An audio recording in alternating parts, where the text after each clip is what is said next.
살아온 이 새벽 기도의 시간도 우리에게 주신 말씀 갈라디아서 강해설기로 5장 14절 말씀부터 드리겠습니다. 온 율법은 네 이웃을 네 몸과 같이 사랑하라 하신 말씀에 이루었나니, 무슨 말씀이냐 하면 율법이 폐지가 아니라 율법의 완성이라는 것입니다. 예수님께서도 율법의 폐지를 말씀한 것이 아니에요. 예수님께서는 십자가로 율법을 완성하셨습니다. 그래서 모든 율법의 요점은 네 이웃을 내 몸과 같이 사랑하라는 것입니다. 로마서 13장에도 좀 더 상세하게 설명하기를, 사랑의 빛 외에는 빛지지 말아라고 하신 겁니다. 우리가 사랑의 빛은 지지 않을 수 없기 때문에 하나님께서도 사랑의 빛을 줬지요. 부모님에게도 사랑의 빛을 줬지요. 사랑의 빛은 안 질 수가 없어요. 사랑의 빛 위에는 다른 빛을 지지 말으라고 하시고는 내 이웃 사랑하기를 내 몸과 같이 하라는 그 말씀 속에 모든 것이 들었다고 했고, 사랑은 율법의 완성이라고 말씀하셨습니다. 왜냐하면 내가 저 형제를 사랑한다면 도적질하지 말라는 말씀이 필요가 없어요. 사랑하는데 그 집의 물건을 훔쳐 올 리가 없는 것 아니겠어요? 오히려 좋은 것을 그 집에 주고자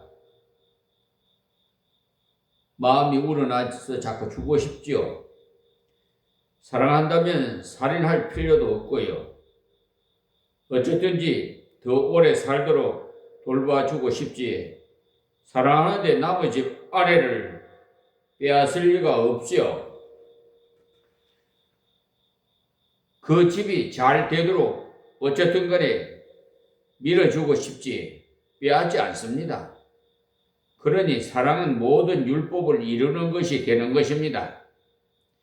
그래서 여기에 온 율법은 내 이웃 사랑하기를 내 몸과 같이 하라 하신 말씀에 이루었나니 라고 하셨으니, 우선 알아야 하는 것은 내 몸도 사랑해야 된다는 사실이에요. 여러분 기도는 많이 하지만 내 영혼을 위해서 기도하실 일은 적지 않아요? 아마 그런 사람이 많을 거예요. 내 영혼을 위해서 첫째 기도 많이 하세요. 내 영혼이 잘 돼야 이웃을 돌봐줄 수가 있잖아요. 도와줄 수도 있고. 자기 몸을 자학하는 사람은 남도 그렇게 대할 것입니다. 그래서 우리는 내 몸이 아니야, 내 안에 성전 주님의 핏값으로 우리를 사셨으니까 내 몸이 내 것이 아니고 하나님 것이에요. 주님의 핏값으로 샀으니까 내 소유권이 없어요. 이 세상에 살면서 내가 벌어서 재산을 저렇게 불렸지 이렇게 생각하시는 분은 회개해야 돼. 왜냐고 하면 건강을 첫째는 이 세상에 태어난 거 감사해야 되고, 그렇잖아요? 또 내 몸을 건강을 주신 거 감사해야 되고, 일터를 주신 거 감사해야 되고, 뭐 감사할 게 너무 많아요. 그러니까 또 직장도 마련해 주신 것도 감사하고, 우리 돈을 벌 수가 있으니까. 그렇지 않아요? 그럼부터 우리가 알아야 된다 이 말, 기초부터.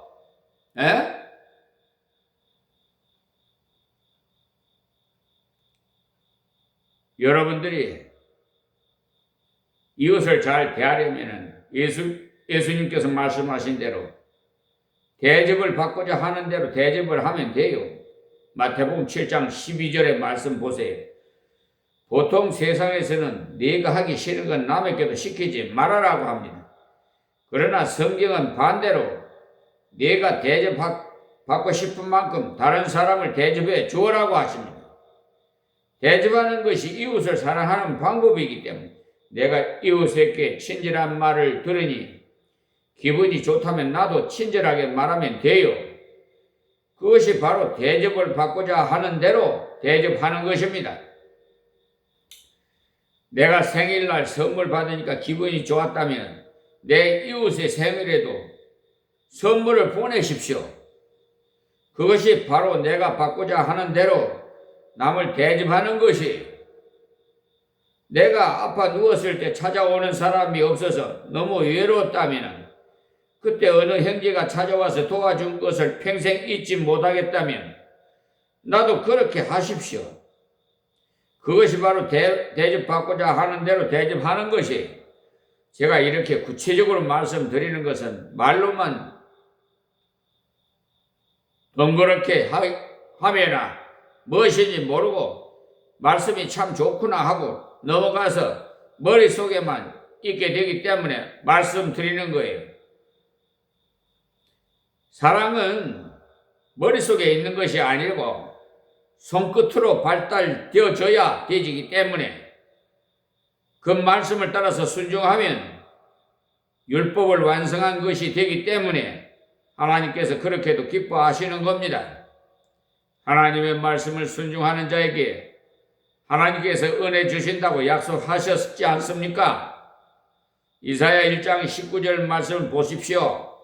너희가 즐겨 순종하면 땅의 아름다운 소산을 먹을 것이요라고 하셨잖아요. 그러니 순종이 중요합니다. 그러나 순종을 하되 억지로 하는 것은 가치가 없어요. 그러나 즐겨 순종하면 하나님께서 땅의 아름다운 소산을 먹게 하십니다. 그러나 반대로 너희가 거절하여 배반하면 칼에 삼키우리라. 여호와의 입의 말씀이니라. 이렇게 말씀하셨어요. 하나님께서 분명히 즐겨 순종하는 자에겐 땅의 아름다운 소산도 주신다고 약속하셨어요. 여러분들이 이웃 사랑하기를 내 몸과 같이 사하면 많은 사랑을 나누라고 아름다운 소산을 주셔요. 사랑하려면 물질이 필요하잖아요.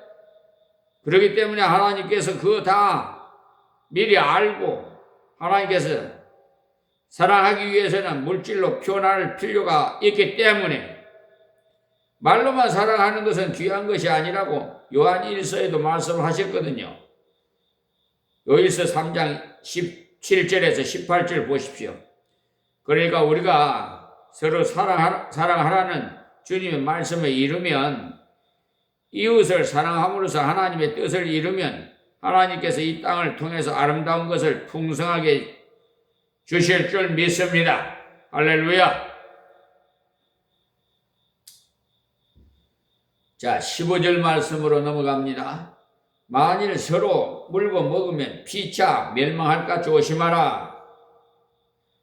앞에서는 서로 종로를 하라고 하셨는데 여기서는 서로 물고 먹으면 했으니요. 반대가 되지요. 서로 물고 먹으면 피차 망한다고 했는데 이것은 교회 안에 있는 일들이에요. 이때 갈라디아 교회가 상당히 어지러웠어요. 혼란스러웠단 말이에요. 왜냐하면 이단이 들어와가지고 어지럽게 되어서 서로 경원하는 경우가 많았던 것이, 그래서 서로 비판하고 헐뜯고 그래서 충고한 것입니다.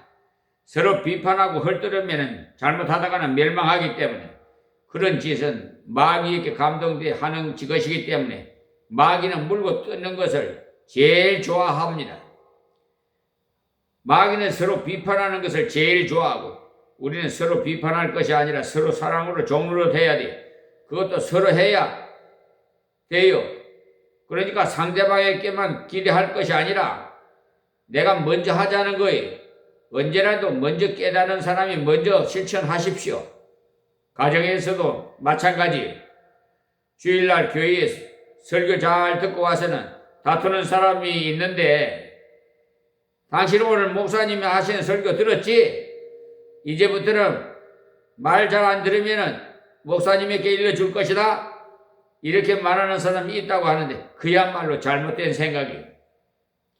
그렇게 말할 것이 아니라 자기가 들었으면 자기가 행해야 할 부분부터 실천해야 했는데 자기는 실천하지 않고 상대방에게 요구만 하는 것은 그야말로 나쁜 짓이에요. 올바른 정신이 아니에요.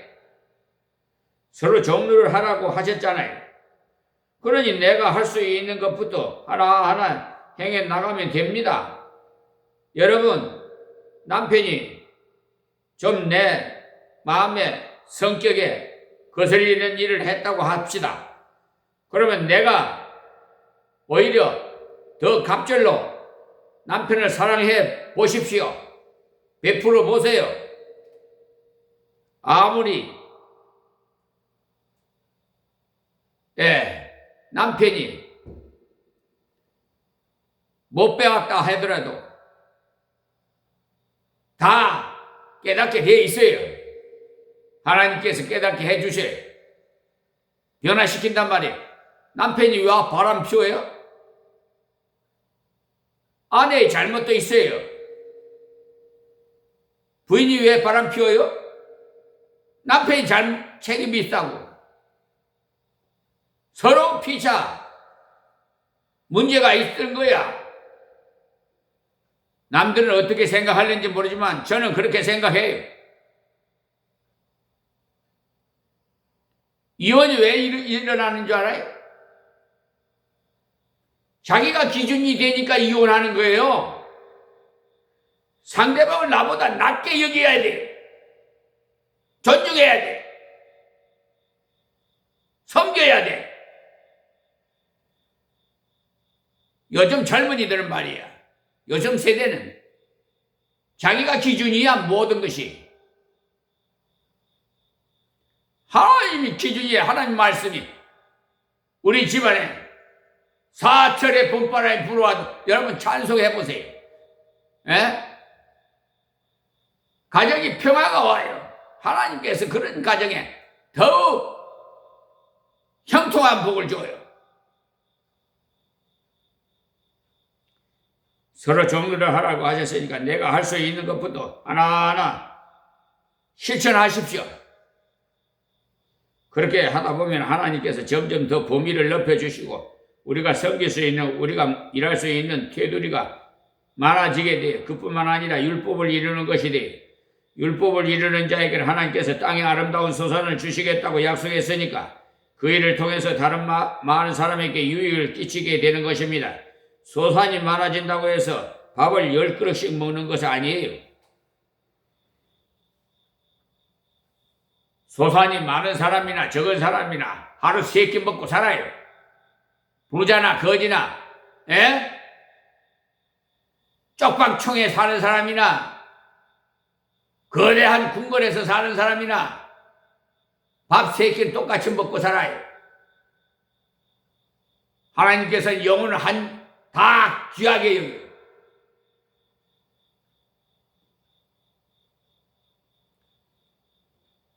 다른 사람보다 더 많은 소산을 주시는 것은 나누라고 주시는 것이에요. 자기만 배부르라고 주는 거 아니에요. 나누면서 복음을 전하면 복음도 바르게 전해지고 또 우리 자신도 또 만족을 얻게 되는 거예요. 사람이란 사랑받는 것도 행복하지만 사랑하는 것은 더 행복해요. 그러므로 말씀을 기억하시고 우리 생활 속에서 구체적으로 사랑으로 종로를 하는 것을 연구하고 실천함으로써 하나님께서 더 큰 것으로 맡기심고 또 아름다운 소산으로 채우시는 가정들이 되기를 간절히 부탁을 드립니다. 자, 이제 5장 16절에서 19절 말씀 봉독해 드릴게요. 내가 이르는 이 너희는 성령을 쫓아 행하라. 그리하면 육체의 욕심을 이루지 아니하리라. 육체의 소욕은 성령을 거스리고 성령의 소욕은 육체를 거스리나니 이 둘이 서로 대적하므로 너희의 원하는 것을 하지 못하게 하려 함이니라. 너희가 만일 성령의 인도하시는 바가 되면 율법 아래 있지 아니하리라. 육체의 일은 현저하니 곧 음행과 더러운 것과 호색과 아멘. 여기 19절까지 말씀드렸습니다. 봉독해드렸는데 갈라디아서 5장 12절까지가 교리 부분이 된다고 말씀드렸죠. 그 당시에 구원에 대해서 잘못 가르친 사람으로 인해서 교리적인 부분이 예수 그리스도의 십자가 부활을 믿을 때 완전히 영원히 구원받는다는 것을 여러 번 강조했어요. 5장 13절부터는 하나님의 사랑의 은총을 입은 자는 어떻게 살아가야 하나님을 기쁘시게 하고 또 사람들에게 덕을 세울 수 있는지 삶에 대한 문제를 다루고 있어요. 먼저 서론적으로 13절부터 15절까지 해서는 우리가 자유를 얻었는데 예수 그리스도의 복음을 믿음으로 죄에서 자유함을 얻었고 사탄에 대해서는 자유를 얻었고 또 율법에 대해서도 자유를 얻었습니다만 그 자유로 방종하라고 주신 것이 아니라는 거예요. 즉 다시 말씀드려서 육체의 기회를 삼지 말아라는 거예요. 육체의 기회란 죄 짓는 일을 말하는데 이제 자유를 얻었으니까 죄를 지어도 괜찮다는 생각을 하지 말고 사랑으로 서로 종로를 하라고 하신 말씀이 그러니까 이제부터는 사랑으로 서로 종로를 할 기회라는 거죠. 왜냐하면 사랑으로 종로를 하게 되면 율법을 이루되 억지로가 아니라 자원함으로써 이루게 되기 때문에 즐거워요. 그러니까 우리가 구원받는 근본 바탕도 하나님의 사랑에 있는 것입니다. 하나님께서 죄인된 우리를 사랑하셔서 그의 아들 예수님을 보내사 십자가에 죽게 하시고 3일 만에 살아나게 하셨어요. 그 예수님을 믿으면 영생의 은혜를 입는다고 약속하신 하나님의 사랑의 언약으로 인해서 우리가 구원받은 것이 우리가 받은 구원 자체가 바로 하나님의 그 사랑에서 비롯된 거예요. 하나님의 사랑이 우리에게 온 결과인 것입니다. 하나님의 그 사랑을 받아들이는 자가 바로 구원받은 사람이 하나님의 사랑을 구원받았으니 우리도 그 사랑을 실천함으로 세상을 향해서 생계를 향하여 나타내는 것이 당연한 거죠. 우리가 예수 그리스도를 믿음으로 하나님의 자녀가 되었는데 자녀라면 아버지를 닮아야 된다는 사실이 아버지의 이름이 영광이 돌아가도록 하려면 이를 아버지답게 높이려면 아버지를 닮아야 되지 않겠어요? 그러니 아버지를 닮지 못하면 아버지께 욕돌리게 되는 거예요. 하나님의 아버지를 닮기 위해서는 한마디로 줄여서 사랑을 실천하면 됩니다. 지난 시간에 말씀드린 대로 사랑은 이해요, 용납이요, 희생이라고 말씀하였어요. 자, 15절 결론은 말씀하기를 사랑하지 않고 서로 물고 먹으면 피차 멸망할까 조심하라고 경계의 말씀을 조금 전에 말씀드렸지요. 그러므로 지금 다시 16절부터 19절까지 말씀드리는 사랑을 실천하는 방법에 대해서 심층 분석을 하는 겁니다. 사랑을 실천하기 위해서는 어떻게 해야 된다는 것이 26절까지인데 길어서 다 하지 못한 줄로 압니다. 앞에서 서로 물고 먹는 짓을 하지 말라고 했는데 이제는 네가 사랑을 실천하려면 네 자신과 싸워야 된다.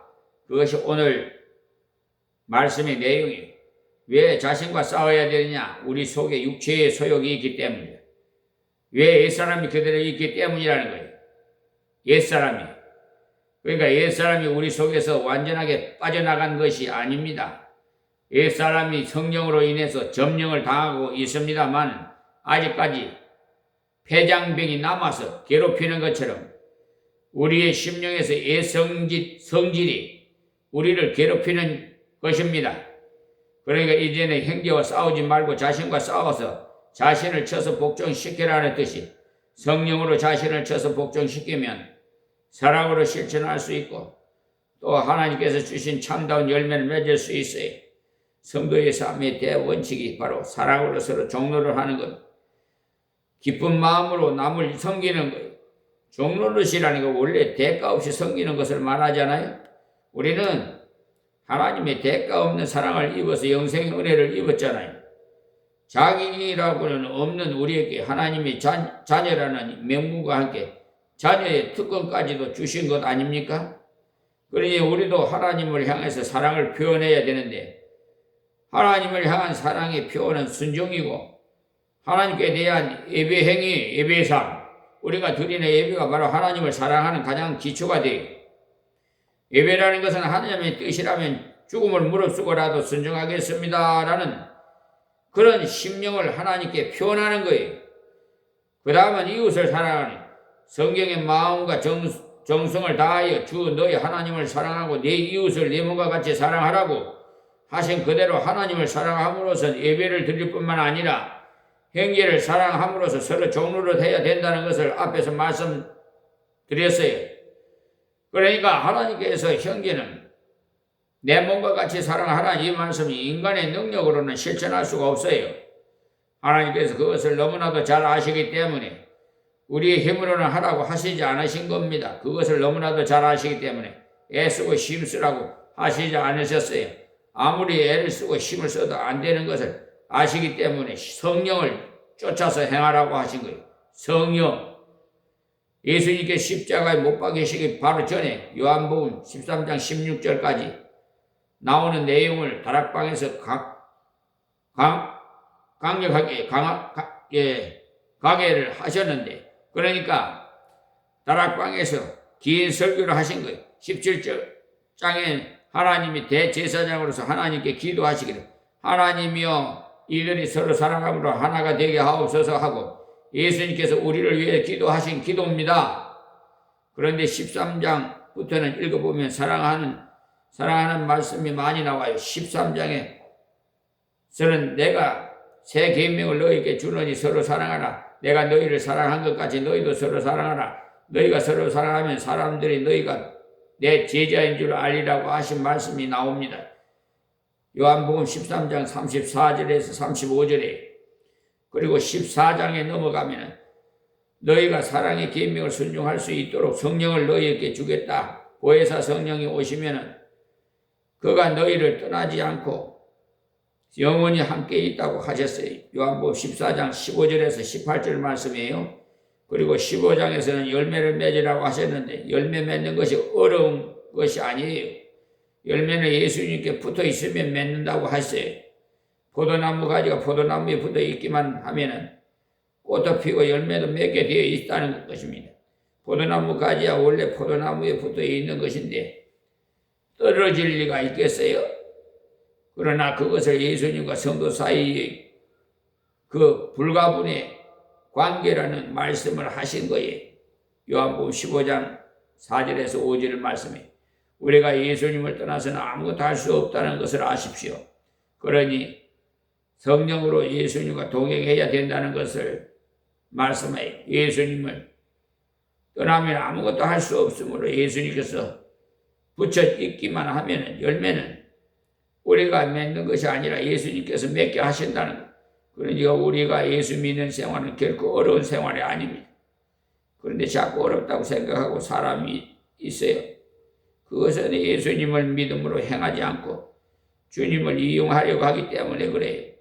성도가 믿음으로 동행하기만 하면 열매를 맺게 되어 있습니다. 16장에서는 성령이 오시면 우리를 인도해 주시는데 성령은 진리의 영이시므로 진리 가운데로 인도하시기 때문에 성령의 인도하심을 따르기만 하면은 진리 가운데 살게 되기 때문에 결코 실패하지 않는다는 것을 요한복음 16장 13절에도 말씀하셨습니다. 너희가 세상에 환난을 당하나 담대하라 내가 세상을 이기었노라고 하신 것은 성령을 쫓아 행하기만 하면 반드시 이긴다는 것, 자기를 이기고 세상을 이긴다는 것. 요한복음 16장 33절 말씀이 그러니 가만 보면 사랑으로 출발해서 승리에게 이르는 내용이 쭉 연결되어 있는데 그 배후가 바로 보혜사 성령께서 함께 하심으로 되어진다는 내용입니다. 이때 성령님에 대해서 더 상세하게 알기 위해서는 다른 말씀을 더 상고해 보도록 하겠습니다. 요한복음 14장 15절에 보면은 너희가 나를 사랑하면 너희 계명을 지키리라고 했어요. 우리가 예수님을 사랑한다면 예수님께서 하신 말씀을 순종한다는 거죠. 그것이 곧 사랑이란, 예수님은 사랑을 새 계명으로 주셨으니까 말입니다. 그렇다면 주님처럼 사랑할 능력이 우리에게 있어야 하기 때문에 내가 아버지께 구하겠으니 그가 또 다른 보혜사를 너희에게 주사 영원토록 너희와 함께 있게 하시리니 저는 진리의 영이라 세상을 능히 저를 받지 못하나니 이는 저를 보지도 못하고 알지도 못함이라고 하셨어요. 다른 보혜사라니 예수님도 보혜사이시라는 것을 말씀한 겁니다. 예수님께서 이 땅에 오셔서 보호하시고 은혜를 주시고 우리 가까이서 항상 은혜를 주셨던 분 아닙니까? 그런데 그 예수님의 육체를 가지시기 때문에 부활하시고는 하나님 계신 곳으로 가셨어요. 예수님께서 이 땅에 보혜사로 계실 동안에 제자들은 아무 걱정할 것이 없었는데 밥 걱정, 잠 걱정 없었죠. 주님께서 다 해결해 주시기 때문에 그뿐만 아니라 어려운 공경에 처할 경우에도 예수님께서 다 해결해 주시고 제자들이 안식일에 밀이삭을 잘라 먹었다가 바리새인들에게 비판을 받게 되었죠. 이삭을 잘라 비벼 먹었으니 안식일을 출세했다는 거지. 그러니까 율법을 어겼다는 거. 그러자 예수님께서 제자들을 방어해 변론해 주셨죠. 그래서 저의 변호사는 예수님이심이라고 저는 문서 작성할 때, 저 법원에 제출할 때, 검찰청에 제출할 때, 경찰서에 제출할 때 다 나의 변호사는 예수님이라고 기록해서 올립니다. 그것이 바로 보혜사로 역사하시는, 우리 옆에서 보호하시고 인도하시고 우리를 변호하시는 주님께서 육체로 계시다가 죽으시고 부활하신 후에 승천하시기 때문에 다른 보혜사, 즉 하나님의 성령을 보내신 거예요. 다른 보혜사를 너희에게 주사 영원토록 너희와 함께 있게 하시리라 그랬어요. 분명히 아셔야 돼요. 많은 사람들이 이 말씀을 확실히 모르기 때문에 마음의 감동만 좀 생겨도 성령께서 떠나셨나 싶어서 다시 성령께서 오셔달라고 기도하는데 이미 성령께서 여러분 속에 계십니다. 찬송가 가사 중에도 신학적으로 맞지 않는 것이 들어있었어요. 오해해서 떠났다 다시 오시는 줄로 생각하는데 찬송가 작사자 중에도 우리와 신학 처지가 다르기 때문에 성령께서 다시 오셔달라는 기사를 쓴 것도 있어요. 성경적으로 볼 때는 한번 여러분 속에 오신 성령께서 결코 떠나시지 않습니다. 여러분들이 예수 그리스도의 십자가 부활을 믿고 예수님을 나의 구주로 영접한 그 순간 벌써 성령께서 오셨어요. 여러분들이 믿었기 때문에 성령께서 오신 것이 아니라 성령께서 오셨기 때문에 믿어진 겁니다. 성령께서 여러분을 감동해 주시지 않고는 예수님을 주시라고 할 수가 없지 않아요. 성령께서 우리 속에 오셨을 때 예수님을 그리스도로 시인하고 믿게 된 겁니다. 그래서 성령으로 아니하고는 아무도 예수를 주시라고 할 수 없다고 고린도전서 12장 3절에 말씀하셨어요. 여러분이 정말로 예수님을 여러분의 구주로 믿었다면 성령께서 여러분 속에 오셨고 영원히 떠나시지 않습니다. 구약 시대와 신약 시대는 다른 것 없어요. 오순절 때 성령께서 강림하셨다는 말은 성령께서 처음 그때 땅에 오신 것이 아니에요. 성령께서 구약에서도 계속 역사했어요. 다윗에게도 역사하셨고 사울에게도 역사했어요. 그러나 강림하셨다는 말은 오셔서 떠나지 않고 계속해서 우리 속에 계시는 거예요. 그것이 구약 시대와 조금 달라요. 그러니까 구약에 다윗이 기름 부음 받을 때 성령이 감동을 받아서 그날부터 변화해서 새 사람이 됐지요. 그러나 그때는 성령께서 역사하실 때가 있고 사로잡아 주실 때가 있었습니다만 오순절 이후부터는 성령께서 영원히 함께 하셨어요. 주님께서 약속하신 그 약속이 이루어진 거예요. 그러니까 우리야말로 복된 사람, 예수 영접은 그 순간에 성령께서 우리 속에 오셨고 영원히 떠나지 않습니다. 혹 우리가 범죄함으로 하나님의 뜻을 저버렸을지라도 성령께서는 떠나시지 않아요. 에베소서 4장 30절에 보시면 하나님의 성령 근심하게 하지 말라고 했죠. 그 안에 너희가 구속의 날까지 인치심을 받았느니라고 말씀하셨잖아요. 그러니 성도는 성령의 도장을 꽉 받았어요. 그러나 우리가 범죄할 때 성령께서 우리 속에서 근심하시는 겁니다. 우리 부모된 자가 자식이 옆길로 갈 때 마음 아파하지. 내 자식 아니라고 합니까? 근심합니까? 금신하고 그렇게 어떻든지 바로 가도록 기도하고자 하잖아요. 말로 다 이루고 해도 잘 되잖아요. 그러나 하나님께서 성령으로 우리를 근심케 하십니다. 여러분들이 예수 믿고 난 다음에 죄를 지으면 비참한 생각이 들 것입니다. 예수 안 믿을 때 죄를 지어도 예사였는데 예수 믿고 난 다음에 남에게 농담 한마디 하고는 괴로울 때가 있어. 왜 괴로우냐 하면 성령을 근심하게 했기 때문에 성령께서 우리로 근심하도록 하시는 거예요. 회개하라고 권고한다는 말이에요.